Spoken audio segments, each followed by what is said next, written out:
the legal framework and the analytic steps that you need to go through when confronted on your campus with a student in crisis who you believe may be at risk of suicide.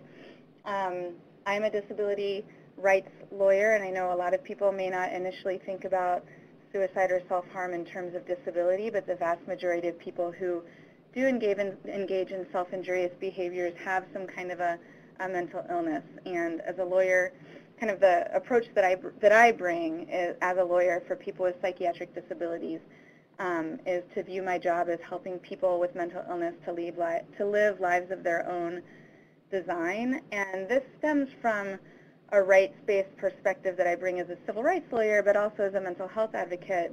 It really comes from a recognition that individual autonomy is therapeutic and really an integral part of people's recovery processes.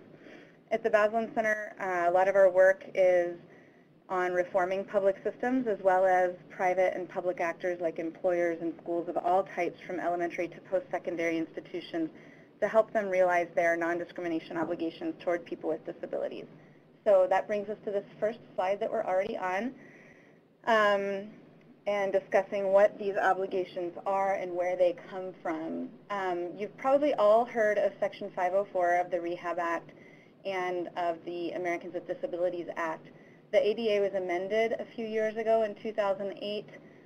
Titles 2 and 3 are applicable to you, Titles 2 for state colleges and 3 to private colleges. And then, of course, Section 504 applies to all of you. And then I also wanted to flag the Fair Housing Act that you just need to be aware of its anti-discrimination provisions because it applies to university housing, which some people don't realize. So housing has to be accessible. Universities have to grant reasonable accommodations to their housing policies for people with disabilities, including people with psychiatric disabilities. And they must review their policies or practices to ensure that they don't discriminate against people with disabilities. And hopefully we can talk more about accommodations later on. We also have the regulations implementing those new statutes. We have judicial opinions when judges are interpreting those statutes and they're implementing regulations with respect to a particular situation that arises when in your cases, a student would litigate after having an adverse action taken against them.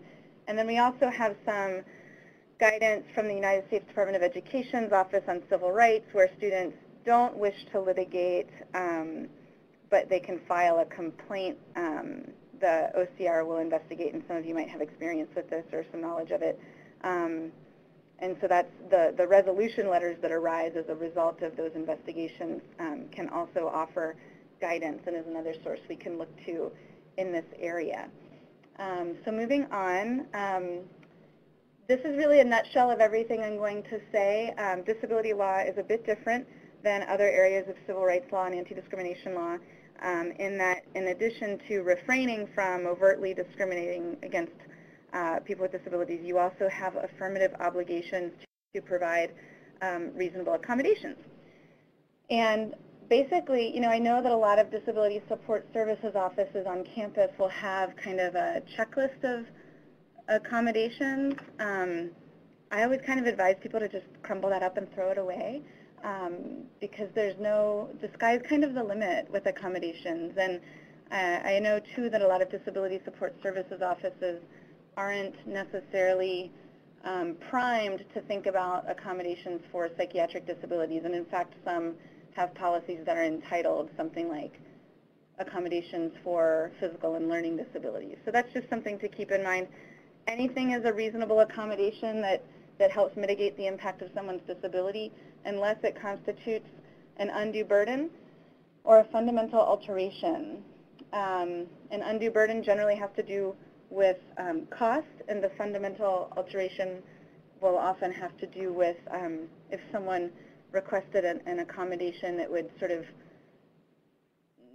alter the, say, the course requirements for a particular major or something like that. So, so that's a bit on reasonable accommodations. There's an exception for, you know, you don't have to accommodate someone who, as a result of their disability, poses a direct threat to self or others, and that's defined as a significant risk of substantial harm. I know that there is some buzz around the regulatory changes in Title II of the ADA, so I just want to acknowledge that for purposes of this conversation, given that there is a bit of a lack of guidance in this area, I am assuming that at least at a minimum, you must consider the same 4 factors in situations where a student's disability presents a significant risk of substantial self-harm, that you would have to consider at least at a minimum the same 4 factors that you would need to consider for people whose disabilities might lead to a risk of harm to others. And we'll get to those 4 factors in a minute, but I do just want to say, and I can't emphasize enough, that it is the extremely rare situation when this exception will apply, that someone will pose a significant risk of substantial self-harm that cannot be responsibly addressed by providing the student with reasonable accommodations.